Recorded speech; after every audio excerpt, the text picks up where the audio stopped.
Novidades em livros, A Pérola que Rompeu a Concha, da escritora e pediatra nova-iorquina de origem afegã, Nadia Hashimi. Essa é a voz para contar a história de duas afegãs separadas pelo tempo, mas unidas pelas dificuldades impostas às mulheres em sua sociedade. O romance, que esteve nas mais importantes listas de best-sellers dos jornais The New York Times e The Washington Post, jogou luz no Afeganistão contemporâneo, no que tange à milenar opressão familiar e o sofrimento com as restrições impostas às mulheres. No país, muitas mães, vocês não têm ideia do que elas faziam. Elas transformavam suas filhas em barra posh. Acho que é essa a pronúncia. Uma tradição de vestir as garotas, vejam só, como rapazes, para se passarem ou viverem temporariamente como homens, como meninos. As mulheres precisam se disfarçar para sobreviver, se disfarçar de homens para sobreviver. E dessa forma, terem mais liberdade para irem à escola, para saírem para brincar ou trabalhar. Enfim, fazerem o que as mulheres são proibidas pelo Talibã de fazer, terem liberdade. A Pérola que Rompeu a Concha denuncia a opressão milenar, porém, por outro lado, mostra os pequenos, mas simbólicos progressos que as mulheres lutaram para conquistar. Então, o nosso dedinho de prosa é sobre A Pérola que Rompeu a Concha e Nadia Hashimi. Só que antes é preciso ter em mente que o retorno do grupo terrorista Talibã ao poder recentemente em 2021 levou novas violências física e psicológica contra as mulheres. Mais restrições às lutas femininas por independência e também incentivando a opressão patriarcal das tradições culturais na vida delas, o que tornou esse livro da escritora ainda mais relevante nos tempos de hoje, e principalmente no Brasil, onde existem as maiores taxas de violência de todos os tipos contra as mulheres. É preciso ter em mente e pensar sempre que respeito não tem preço. Sobreviventes, filha de pais afegãos que fugiram para os Estados Unidos nos anos 1970, Nadia Hashimi cresceu ao som das histórias sobre a história e cultura do Afeganistão e as severidades enfrentadas pelas mulheres no país. Temas que colorem sua colcha literária, muito famosa por destacar a resistência feminina diante da opressão. A Pérola que Rompeu a Concha nasceu em Nova York, no encontro do rio Hudson com o Oceano Atlântico em 2014, quando o Afeganistão ainda abrigava tropas estrangeiras dos Estados Unidos e da NATO ou OTAN, desde a invasão em 2001, após os atentados terroristas perpetrados em 11 de setembro daquele ano na Big Apple. Naqueles tempos, matérias sobre os direitos das mulheres no Ocidente e principalmente sua supressão em países teocráticos ocupavam as headlines dos principais jornais e telejornais do mundo inteiro, diante do reaparecimento do Talibã em várias e várias regiões afegãs. Na época, diversas vozes, como a das mulheres ocidentais militares, que descobriram e denunciaram a desconhecida prática do barra posh, revelando ao mundo inteiro a complexidade de ser mulher por baixo das burcas no Afeganistão. Então, agora vamos conhecer um pouco sobre a discretíssima, a pérola Nádia, que rompeu a concha em 12 de setembro de 1977, em Nova York, cujos pais afegãos emigraram para os Estados Unidos, não para ver a Estátua da Liberdade, não para qualidade de vida, porque realmente desejavam sair, mas muito pelo contrário, sim, em busca de qualidade de vida, mas muito mais para sobreviver. Pouco antes da invasão soviética no Afeganistão, em 1979. A União Soviética destruiu o Afeganistão. Nesse lar, com características bem diferentes das dos Estados Unidos, a criança cresceu profundamente influenciada pela história e pela cultura do Afeganistão, ouvindo sobre as lendas e o cotidiano contados por seus pais e os amigos de seus pais também afegãos que estavam em sua cidade natal, Nova York, e na deles todas essas colchas mitológicas, lendárias, folclóricas, de cultura e religião do Afeganistão, aquele país muito distante de nós.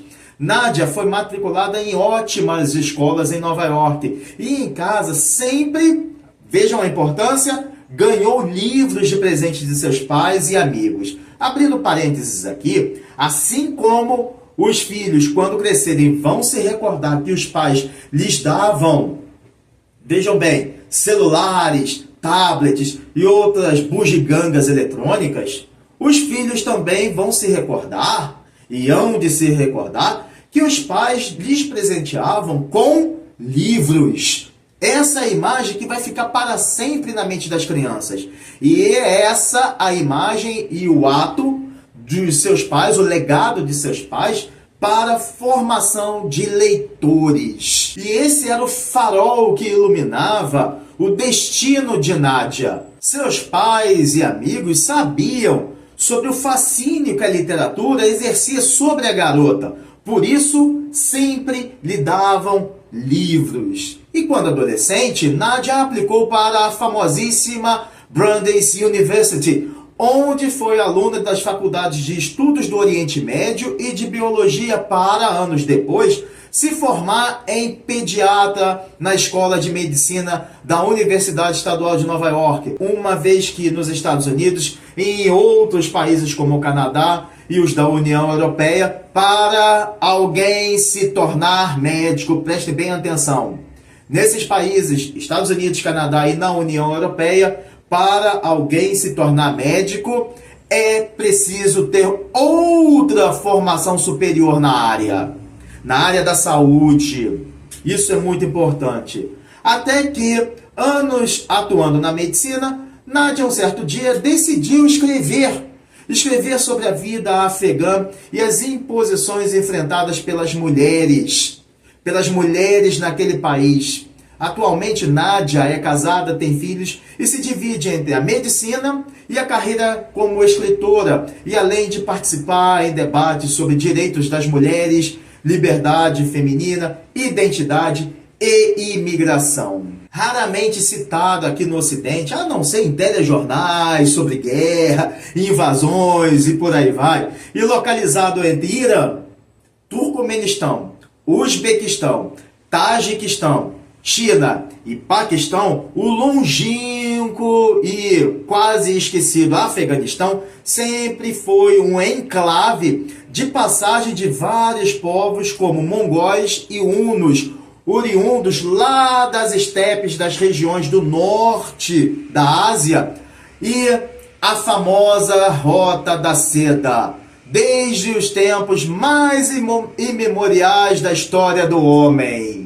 Os pais de Nádia nasceram lá naquele país asiático e precisaram de fugir para os Estados Unidos quando ele foi invadido pela União Soviética, que, em 1979, apoiou o regime comunista afegão contra os rebeldes Mujahideen, apoiados pelos Estados Unidos, com armas e treinamentos. É importante saber que, a longo prazo, ambos os apoios das duas superpotências gerariam gravíssimas consequências, pois eles fortaleceram grupos fundamentalistas, sementes do Talibã, que hoje são classificados como realmente terroristas pelos países ocidentais, mas apoiados, sustentados com financiamento pecuniário, tanto pelo Irã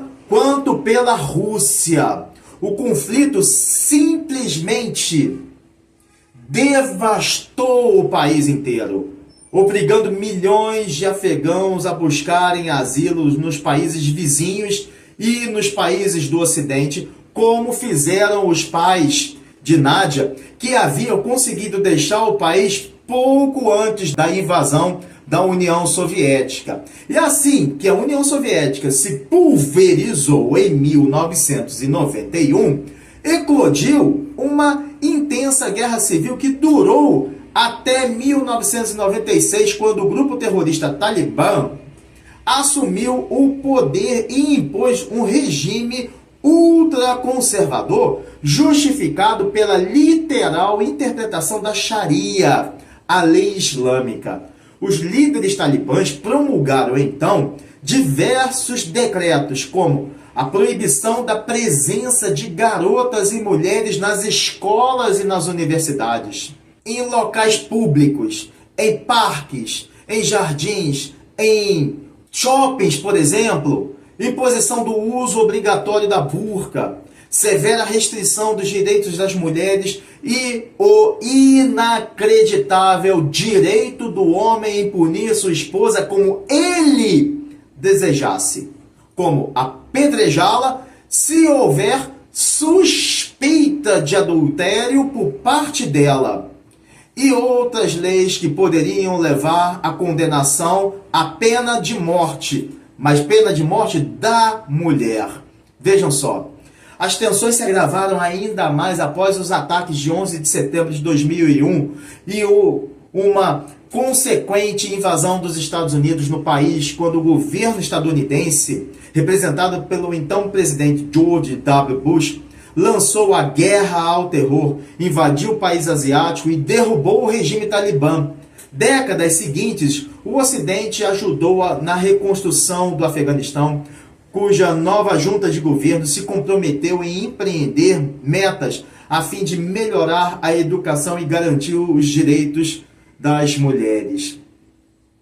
E tudo estava indo muito bem, até que, em 2021, os Estados Unidos retiraram todas as suas tropas do Afeganistão.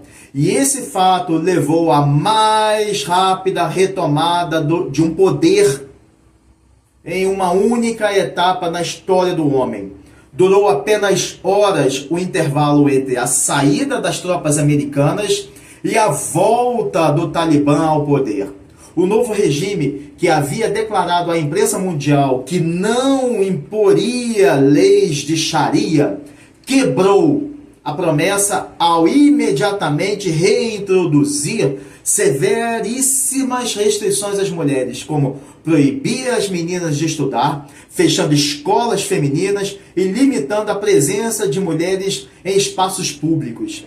Sem dúvida, a nova ascensão do Talibã, que está no poder até hoje, é um visível, nítido retrocesso na realidade daquelas mulheres afegãs que sofrem gravíssimas violações de seus direitos, de direitos humanos, uma afronta à dignidade humana. Sobreviventes, A Pérola que Rompeu a Concha borda duas histórias paralelas, muito lindas, a vida de uma jovem no Afeganistão e de sua tataravó lá no século XIX, sobre as dificuldades impostas às mulheres pelas tradições patriarcais, amparadas em severas interpretações de leis religiosas e tradições como a prática do barraposh, meninas criadas como meninos para sentirem o doce sabor da liberdade. A concha começa a se abrir para mostrar o cotidiano lírico de uma família pobre, sem filhos homens, que por essa razão sofre todas as agruras e desprestígios numa sociedade patriarcal, rígida como a afegã. Rahima, nossa protagonista, uma menina de 9 anos de idade, e suas 5 irmãs, o pai viciado em ópio e a mãe muçulmana refém da submissão. Cansada e preocupada com o futuro das filhas, a mãe decide transformá-las temporariamente em meninos barra-pós, para que elas possam estudar e assim conseguirem ajudar a família. A mãe se recorda de que sua bisavó, Shekiba, exatos 100 anos antes, também precisara se vestir como barra-pós, pois tinha acabado de ficar órfã após sobreviver a uma explosão que matara toda a sua família e a deixara com uma cicatriz no rosto. Se passando por homem, existindo como barra-pós, Shekiba conseguia sobreviver às rígidas tradições culturais e dessa forma mantinha-se afastada, longe das típicas violências contra a mulher, como estupro, opressão, rejeição e preconceito pelo simples destino de ser mulher. Sob a pele de um menino, de um garoto, com roupas masculinas e até um nome falso, Rahima, já no século XXI, sentia o vento da liberdade em seu rosto para ir à escola, fazer compras, ir às praças, shoppings e outros lugares. Enfim, ela se sentia livre, ela sentia a liberdade de transitar por um mundo antes inacessível, sem a preocupação de ser importunada pelo simples motivo de destino de ser, na verdade, uma garota. Essa sensação de fazer o que desejar provocava-lhe uma felicidade tão inefável, tão sem palavras, que Rahima chegou mesmo a se esquecer que sua verdadeira identidade não poderia ser mantida no anonimato para sempre. Vejam bem, a própria garota havia se esquecido de que era garota, de tanto tempo que ela passava por garoto, por homem. Na época de sua tataravó, Shekiba também enfrentou durante muitos anos enormes dificuldades para sobreviver e manter a sua identidade de mulher na pele de barra-pós. Ela estava segura, trabalhando em ofícios típicos dos homens, até encontrar uma incrível e única oportunidade ao longo de toda a sua vida: trabalhar no Palácio Real como guarda. O tempo passa à medida que o disfarce vai ficando a cada dia mais frágil, porque Rahima vai crescendo, ela se torna adolescente, até que alguém percebe se tratar de uma menina vestida de menino e a faz ser expulsa da escola. Como punição, as autoridades a casam à força com um homem já bem idoso e líder de uma célula terrorista. Obviamente, Rahima sofre por ser prisioneira em um casamento com um marido que a violenta de todas as formas, física e psicologicamente, todos os dias, auxiliado pela vingativa sogra opressora que a vigia o tempo todo. Nada diferente do que também vivera Shekiba, ao ser descoberta, na verdade, mulher, e também obrigada a se casar com um homem que não havia escolhido, perdendo definitivamente a tão valorizada liberdade que havia conquistado no Palácio Real como guarda. Mas Rahima busca dentro de seu mais profundo íntimo e encontra uma inesgotável fonte de força interior que a faz ser resiliente e lutar por sua liberdade. Da mesma forma que sua tataravó Shekiba fizera um século antes. em meio a todas as dificuldades impostas. Ela sempre se fizera determinada em se manter firme, sonhando, se agarrando no direito de sonhar, tendo sonhos, como um futuro muito distante daquele seu presente. Essa resiliência da própria Shekiba foi o caminho pavimentado para que outras mulheres de sua linhagem, 100 anos depois, como Rahima, também pudessem tanto sonhar quanto terem um futuro diferente. Justamente nesse fio de esperança deixado por sua tataravó como herança, que Rahima se agarra com todas as suas forças para buscar maneiras de recuperar o seu livre arbítrio, escrever o seu próprio destino como fizeram os povos que antes viveram naquela região em escritas cuneiformes.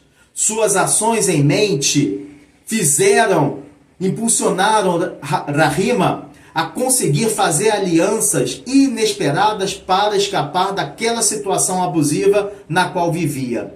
Querem saber como ela reage? Agora a leitura é com vocês. Vale muito a pena ler esse livro, especialmente no Brasil.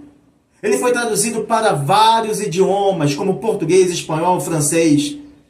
É importante conhecer outras culturas, saber como a vida das mulheres é, saber como as mulheres são oprimidas em países teocráticos e como podemos ser gratos pela vida que temos, ser gratos todos os dias pela vida que temos. Embora tenham todas as dificuldades no Ocidente, e não são poucas, muito pelo contrário, mas a liberdade de ser mulher tem que ser vociferada, declarada aos quatro ventos. E principalmente em relação à violência, lutar contra a violência que elas sofrem todos os dias no Brasil. Sobreviventes. A escritora Nadia Hashimi se inspirou em histórias verdadeiras de pessoas marcadas pela injustiça e pela invisibilidade social. Pessoas essas que ela mesma conhecera para bordar, alinhavar os retalhos da pérola Rahima, assim como seu outro romance que também merece a atenção dos leitores.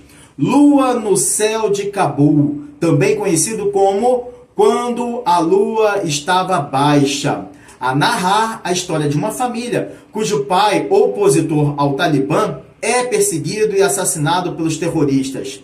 Então essa família precisa urgentemente de fugir do Afeganistão para a Europa. E já na Grécia passa por uma situação muito dramática. Livros que são frequentemente comparados a outros best-sellers com temas sobre cultura afegã, opressão, luta feminina, e não apenas a cultura afegã, mas a cultura daqueles países do Oriente Médio e da Ásia, como as obras O Caçador de Pipas e A Cidade do Sol de Khaled Hosseini, usados em cursos sobre direitos humanos, feminismo e estudos sobre o Oriente Médio. Ela é uma poderosa voz atuante sobre o empoderamento feminino, os direitos e a resiliência das mulheres em meio às adversidades impostas. Até hoje, até agora, A Pérola que Rompeu a Concha não foi adaptada para produções cinematográficas, só que seu enredo se encaixa perfeitamente em uma produção dramática ou uma minissérie como A Ganha-Pão, de 2017, uma animação produzida pela atriz Angelina Jolie sobre uma menina afegã que se disfarçava de menino para sustentar sua família sob o tomo opressivo do regime talibã. A escritora, porta-voz das mulheres oprimidas, Nadia Hashimi, bordou com muito esmero, com muita delicadeza, muito lirismo, uma mensagem de esperança e coragem, realçando o valor da resiliência feminina diante da opressão imposta, por meio da história de duas mulheres da mesma família, mas separadas por um século, para mostrar como as mulheres afegãs, mesmo em épocas diferentes, enfrentaram diversas restrições severíssimas, mas com muita resiliência resistiram para sobreviver como mulheres. Além do primeiro romance sobre a história de Hashimi, a escritora americana também publicou outros títulos que valem muito a pena vocês procurarem. Quando a Lua Estava Baixa, de 2015, que falei há pouco, O Céu Além das Tempestades e alguns livros infantis sempre com temáticas sobre imigração, identidade e direitos humanos, sempre bem recebidos tanto pela crítica quanto pelo público, especialmente o público feminino. Sobreviventes, esse dedinho de prosa foi sobre uma das mais destacadas escritoras de origem afegã dos Estados Unidos, Nadia Hashimi, cujos relatos de seus pais e a vida cotidiana no Afeganistão, os duros eventos históricos e as fragilíssimas relações internacionais envolvendo os Estados Unidos, a NATO, a OTAN e a ONU, na tentativa de acabar ou, no mínimo, desarticular grupos terroristas apoiados ora pela União Soviética, ora pelo Irã, ora pela Rússia, a refletirem as consequências dos conflitos naquele país da Ásia Central e a vital resiliência das mulheres afegãs ao longo das gerações são retalhos multicoloridos, firmemente alinhavados para sua colcha literária. Um dos mais importantes livros enraizados na história do Afeganistão. A Pérola que Rompeu a Concha. Título lindo que expõe a cultura do país, mas também retrata o passado tão conflituoso quanto o presente de um Afeganistão que forçou e força um povo inteiro a abandonar seus lares em busca de uma vida digna ou mais digna em outras partes do mundo, como a Europa, Estados Unidos, Canadá e o Brasil.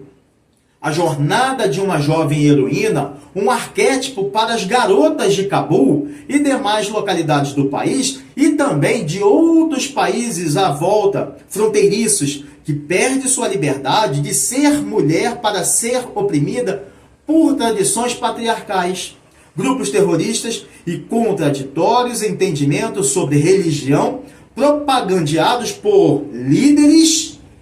Essa é uma verdadeira denúncia à opressão vivida pelas mulheres todos os dias, que revela ao mundo o impacto dos conflitos políticos e mostra como algumas ações, como /pós, são determinantes estratégias de sobrevivência e uma sociedade opressora em todos os sentidos.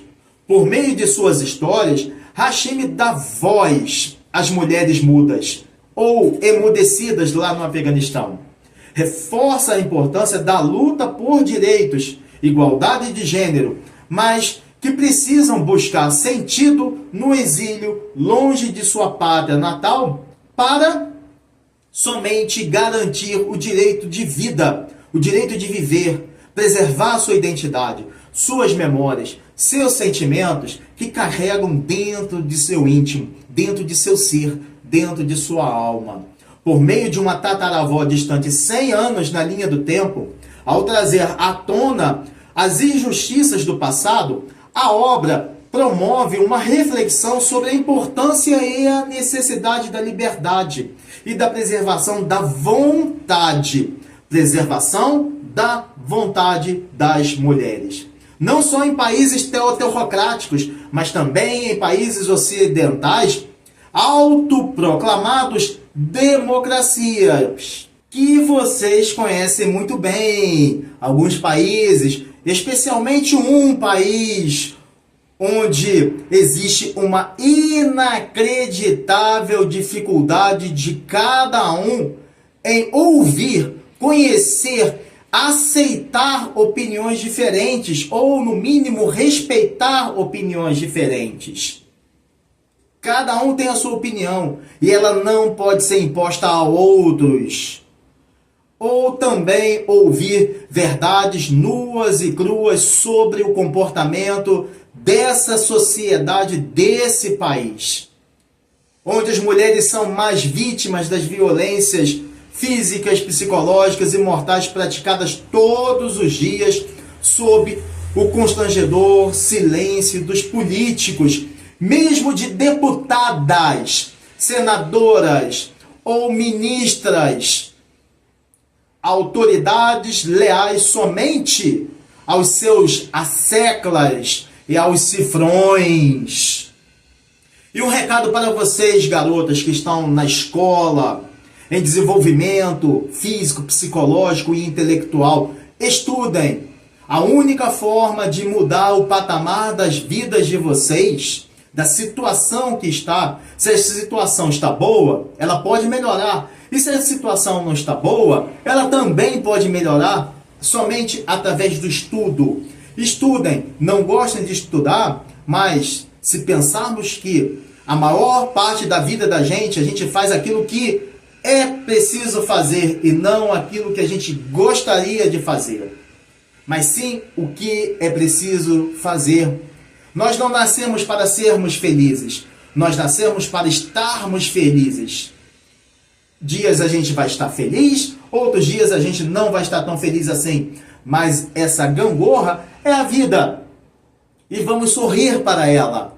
Então estudem, estudem. Com estudo já está difícil, mas com estudo veio o conhecimento e vocês podem se desvencilhar de todas as opressões que são impostas a vocês ou que poderiam ser impostas a vocês. É dessa forma, somente com estudo, as mulheres alcançam a independência intelectual de suas vontades e a financeira também, consequentemente. Então estudem, estudem. Esse é o recado. Bem, isso é tudo, pessoal. Desejo saúde, paz, harmonia, leveza na vida e uma semana de presença divina a todos. Um forte abraço e valeu!